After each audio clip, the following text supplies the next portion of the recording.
Okay, so today I'm going to be reviewing this Third World Farmer game found at thirdworldfarmer.org, which places the player in the shoes of a farming family in a third world country.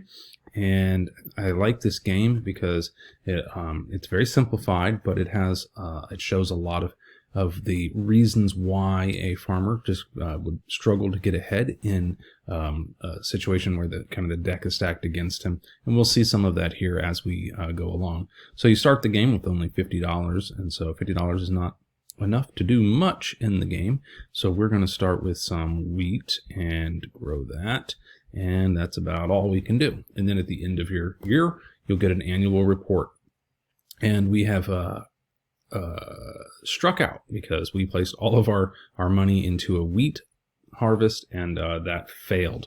And so we now have negative $5, and that is not good. And we have nothing to our names, and so we don't even have anything that we can sell. So I'm not sure what we are going to do, actually. We're now down to negative 17, but looks like the rest of the country's economy is also struggling. So down here it says that we spent $12 from somewhere.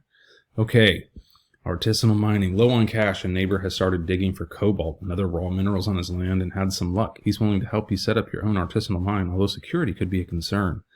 I guess we're going to have to start digging. So that gave us some money, but well, I bet that'll come back to haunt us here in a bit.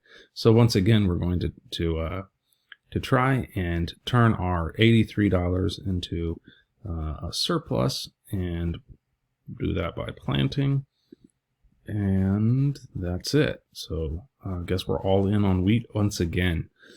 Oh, a pig disease, but we didn't have any pigs. We were too poor for pigs. So we're all the way up to $115 now, and that should be enough to get us out of the hole here. So let's see.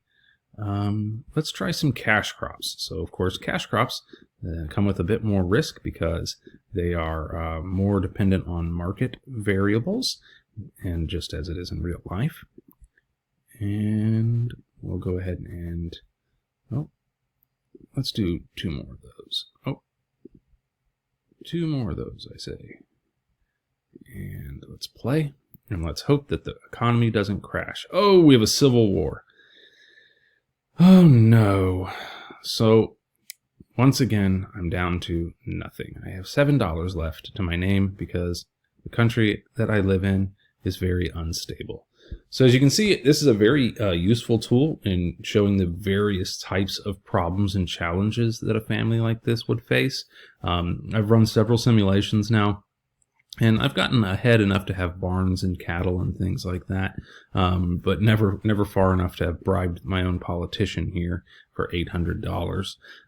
But again, they've taken the thought and care into showing students all of the different challenges that a farm faces like this. So I would definitely recommend this for a classroom setting.